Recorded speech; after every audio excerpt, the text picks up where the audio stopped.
Olá pessoal, conforme previsto na sequência descrita no nosso material de apoio, na aula de hoje a gente vai tratar das competências essenciais para o exercício da tutoria na EAD e a relação dessas competências com os papéis e responsabilidades dos tutores. Então a gente vai começar falando rapidamente sobre cada uma dessas competências para depois a gente analisar separadamente cada uma delas, ok? Então, presta atenção. Competência de apoio. Ajudar os estudantes a lidar com questões não relacionadas com o conteúdo, mas que possam interferir na sua aprendizagem. Competências de orientação. Ajudar os estudantes a compreender o conteúdo e a sua relação com os objetivos de aprendizagem. Competências de capacitação. Ajudar os estudantes a desenvolver e a aplicar processos de aprendizagem com eficiência. E, por fim, competências administrativas, servir de ligação entre os estudantes e a instituição em questões administrativas. Então, vamos começar falando sobre a competência de apoio. Pois bem, é o seguinte, quando a nossa instituição se propõe a ofertar um curso na modalidade à distância, o processo começa, em relação ao aluno propriamente dito, lá na seleção, na inscrição deste aluno. Desde este momento, né, que a gente pode falar vestibular, processo seletivo, desde este momento o aluno precisa de apoio e de orientação. Depois disso, quando o curso começa, né, aí essa necessidade ela tende a se acentuar um pouco mais, ou seja, é necessário dar uma atenção ainda maior ao estudante e depois disso essa necessidade tende a se estabilizar e até mesmo diminuir até que o aluno atinja um certo grau de autonomia e aí ele passa a dominar os mecanismos do curso com mais tranquilidade. Então, por isso, apesar de ainda não ser uma realidade na nossa instituição, o ideal seria que os tutores já fossem designados antes mesmo do início do processo seletivo do curso. Como isso ainda não é possível, então esse apoio inicial ao cursista lá no processo seletivo, na matrícula, na inscrição, no caso do IF Sul de Minas, ele é feito por quem? Pelos coordenadores de polo e também por alguns tutores mais antigos que já estão trabalhando em outras ofertas de cursos anteriores lá no próprio polo de educação à distância. Mas é muito importante que cada tutor, já que não pode ser lá no comecinho, né, desde o primeiro momento em que ele começa a desempenhar as suas atividades, que esse tutor entenda que é preciso um apoio total ao aluno e este apoio requer, inclusive, um contato individualizado com cada um dos estudantes, desde o primeiro até o último dia do curso. Lá na apostila, no final da página 14, tem um exemplo prático de como o tutor deve exercitar essa competência de apoio no caso específico de um fórum proposto pelo professor formador, por exemplo. Então dá uma olhada lá nessa situação, nesse exemplo, e tenta refletir um pouquinho sobre essa questão. Agora vamos pensar em quais são as principais atividades que devem ser exercidas para que se aplique esta competência de apoio aos estudantes. Então essas atividades são a comunicação, a motivação e a resolução dos problemas. Veja o que diz o nosso material didático de apoio sobre a comunicação. Uma boa comunicação é importante no apoio aos estudantes na EAD, entendida como o ato de escutar, responder, manter contato e usar de forma eficiente os meios de comunicação. Escutar aqui está relacionado à interpretação das mensagens enviadas pelos estudantes, sejam elas na forma de texto, e-mail, ou numa conversa por telefone ou videoconferência. Cabe ao tutor interpretar essas mensagens. Agora, veja bem, a apostila está falando em e-mail, mas as tecnologias de comunicação evoluem o tempo todo e hoje já não é mais possível pensar em processo de comunicação eficiente que não inclua as redes sociais e os smartphones. E eu estou falando exatamente do Facebook e do WhatsApp, que quando bem usados, são ferramentas muito poderosas para a manutenção de uma comunicação constante com os alunos. E sempre lembrando que todo esse processo de comunicação entre tutor e aluno deve sempre levar em consideração as diferenças culturais, as diferenças de linguagem e até mesmo as dificuldades decorrentes de deficiências físicas, por exemplo. Bom, falamos de comunicação, agora vamos falar sobre motivação. E mais uma vez, vamos ver o que diz o nosso material de apoio sobre essa atividade. Acompanhe. Juntamente com a competência de comunicação e de resolução de problemas, a motivação pode incentivar os estudantes a desenvolverem estratégias que facilitem o processo de aprendizagem. Por isso, um bom tutor deve incluir mensagens de incentivo na sua comunicação com o estudante. E nesse ponto é preciso retomar que, assim como na comunicação, a motivação, na maioria das vezes, precisa ser realizada de forma personalizada. O que eu quero dizer com isso é que mensagens genéricas para todo mundo, apesar de serem bem-vindas, só elas não vão produzir resultado nenhum ou vão produzir pouquíssimo resultado. Como a gente já disse, cada aluno tem suas necessidades específicas e para se motivar, muitas vezes é necessário que ele sinta que o tutor está falando diretamente com ele. Bom, isso é motivação. Agora, e a resolução de problemas? Com certeza, uma das coisas mais frustrantes para o aluno de EAD é possuir dúvidas que não são respondidas, ou então não entender a metodologia do curso. Portanto, o tutor deve fazer um esforço muito grande para tentar solucionar esses problemas. E é claro que quando não tiver ao seu alcance, o tutor também deve buscar ajuda, mas nunca deixar o aluno sem resposta. E uma coisa é muito importante, é o seguinte, prestar atenção naqueles alunos silenciosos, porque esses provavelmente estão apresentando problemas, que podem ser desde um mero desinteresse pelo conteúdo, pelo curso, até problemas pessoais muito sérios, familiares, profissionais, que vão comprometer a sua permanência no curso. E a evasão, como a gente já falou várias vezes, é um dos maiores inimigos dos cursos à distância. Agora, veja essa tabela que está disponível na página 16 da nossa apostila e que mostra as fases que o estudante passa no decorrer do curso e as prováveis formas de auxílio que o tutor pode oferecer. Então, olha aí. No início do curso, o estudante está entusiasmado, mas ao mesmo tempo ele está apreensivo porque tudo é desconhecido para ele. Então, ele fica inseguro quanto ao seu desempenho. Nessa fase, nas mensagens que vai mandar para o aluno, o tutor pode e deve reforçar o seu entusiasmo pessoal, ou seja, o entusiasmo pessoal do tutor com relação ao sucesso do estudante e tentar tranquilizar o estudante nessa fase. Bom, aí depois o curso começa e tem a entrega do primeiro trabalho. Então, nessa fase, o estudante ele fica inseguro quanto à sua capacidade de assimilar os conhecimentos adquiridos e de expressá-lo, especialmente aqueles que ficaram muito tempo sem estudar, né? Não é o caso ainda dos nossos alunos, mas isso existe.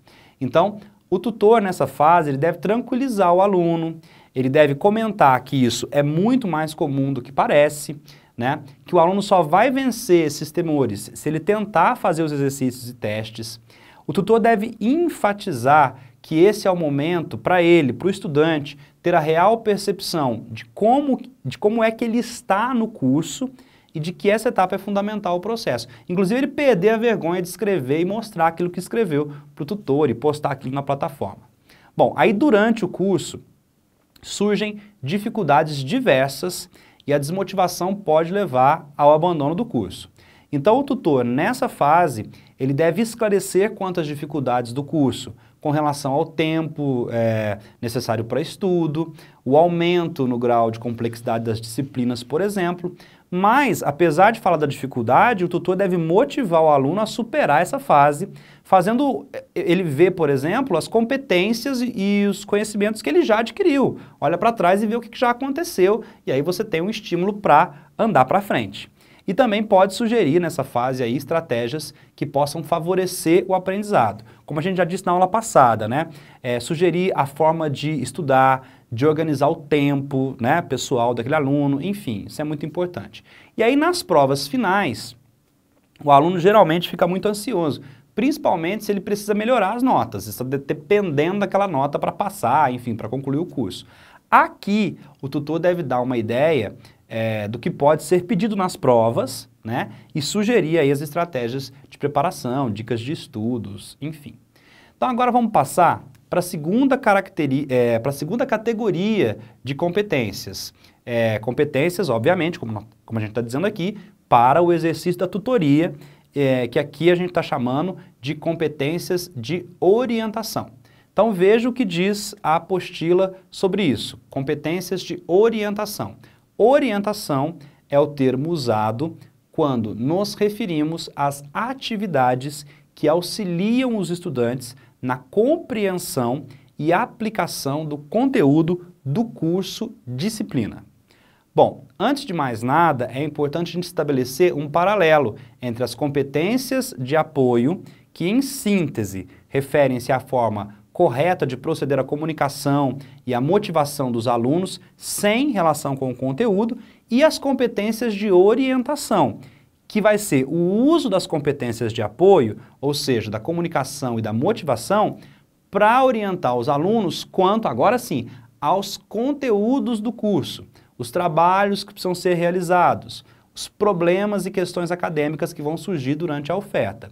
Então, para desempenhar bem as competências de orientação, o tutor precisa ter conhecimento do conteúdo do que está sendo ministrado. Gente, sem esse conhecimento, fica muito difícil desempenhar um bom trabalho de tutoria. Por isso, é importante ter acesso prévio aos materiais, ter acesso prévio à plataforma, às atividades que serão propostas pelo professor formador, você tem que saber isso antes do aluno, né? Então, nessa fase, o tutor ele deve se portar perante o professor formador como se ele fosse um aluno mesmo, solucionando as suas próprias dúvidas, porque muito provavelmente no futuro essas dúvidas vão ser as mesmas dúvidas dos alunos. Então, isso é muito importante, essa curiosidade do tutor. Outra questão fundamental que diz respeito às competências de orientação é o feedback sobre os trabalhos. O que é feedback? É o retorno que o tutor dá para cada atividade que é realizada pelo aluno.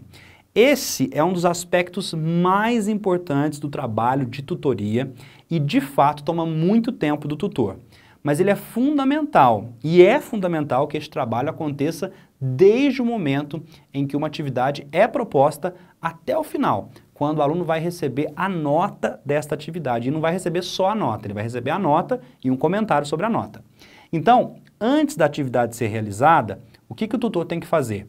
No momento em que ela já foi proposta, o tutor tem que orientar os alunos de maneira clara, com as suas próprias palavras, né, além daquilo que já foi dito pelo professor. Então, é uma segunda orientação sobre como fazer a atividade. Essa agora do tutor, sobre o tamanho, né, da atividade, a letra que tem que ser feita, todas essas questões precisam ser muito bem orientadas e refrisadas aí pelo tutor.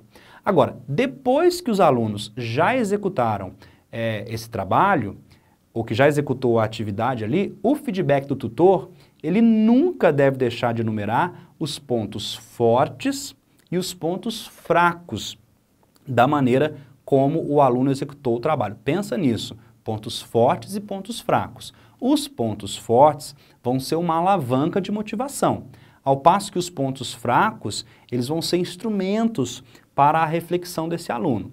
Além disso, ao avaliar o trabalho de cada aluno, o tutor consegue também identificar quais as áreas do conteúdo foram melhor compreendidas e quais as áreas ficaram menos claras. E essa compreensão do tutor vai possibilitar a ele dar um feedback para o professor.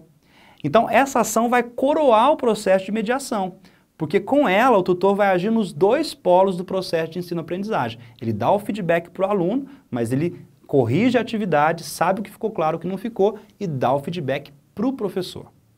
Pessoal, agora uma coisa muito legal que a apostila desse curso traz é um item que fala sobre a resolução de problemas acadêmicos. Isso está lá na página 17 e eu recomendo que você leia esse tópico, porque lá estão elencados uma série de exemplos de casos concretos de dificuldades acadêmicas dos alunos e sugestões de como o tutor pode ajudar a sanar essas dificuldades. E agora, então, vamos falar da terceira categoria de competências, as competências de capacitação. Pois bem, para entender esse conceito, a gente precisa saber que, de uma maneira geral, existem dois tipos básicos de estudante. O estudante superficial, que vai receber o conteúdo, praticamente decorar esse conteúdo enfim, ele vai reproduzir isso nas provas e avaliações. E existe também o estudante aprofundado, que é aquele que recebe as informações, mas ele desconfia, ele busca novas ideias, ele busca novos conceitos, ele procura informações complementares, né? Ele vai fazer isso, e isso vai fazer com que esse estudante aprofundado acabe construindo aí o próprio aprendizado de uma maneira mais concreta, e ele vai construir um aprendizado muito mais crítico e muito mais embasado, e portanto muito mais permanente, muito mais perene, muito mais sólido. Então, isso que a gente está chamando de competência de capacitação é um conjunto de ações que o tutor vai desenvolver para tentar transformar aquele estudante superficial que só decora e coloca tudo na prova, nesse estudante aprendizado, transformar ele num estudante aprendizado, num estudante aprofundado, que constrói o próprio conhecimento e que cria uma consciência crítica sobre o conteúdo ministrado. Olha, muitas vezes a gente tem a maior preguiça e a maior antipatia daquele aluno questionador, aquele aluno que nos coloca contra a parede, que desconfia do conteúdo ministrado, que questiona a metodologia, mas quase sempre é exatamente este aluno que vai se tornar um profissional mais capacitado e também com as suas intervenções, né, aquelas que muitas vezes a gente considera indesejável, esse aluno vai colaborar para melhorar o nosso próprio trabalho educativo. Então, vamos pensar nisso. E por fim, vamos falar das competências administrativas. E aqui eu quero falar especificamente sobre a nossa instituição, sobre o IF-Sul de Minas. O tutor, ele deve ter competência administrativa para administrar o relacionamento entre o aluno e a instituição, ou seja, entre o aluno e o IF-Sul de Minas. Então, o aluno, ele tem que sentir que o tutor faz parte da equipe do IF-Sul de Minas. E o tutor também tem que sentir que faz parte dessa equipe. O que não pode, gente, é tanto o tutor quanto o aluno se sentirem dois estranhos à instituição. Porque isso certamente vai resultar numa sensação de desamparo e até mesmo de desprestígio. Agora, a gente sabe que existem inúmeras dificuldades no contato entre o tutor e a instituição. Mas o tutor deve ser insistente, ele deve abraçar a causa do curso e dos alunos, inclusive, dizer aqui que na página do IF-Sul de Minas estão elencados todos os contatos de e-mail, de telefone, tanto da diretoria de EAD, quanto da Rede ETEC Brasil, que é a principal mantenedora da maior parte dos cursos EAD ofertados pelo IF-Sul de Minas. E os nossos colaboradores, os bolsistas de maneira geral, tutores, coordenadores de polo, professores, eles não devem nunca hesitar em nos contatar para solucionar os seus próprios problemas administrativos e também para solucionar os problemas administrativos dos alunos. Então é isso, pessoal. A gente vai ficando por aqui e no próximo vídeo nós vamos falar sobre o papel do tutor no processo de avaliação. Um grande abraço para você e até lá.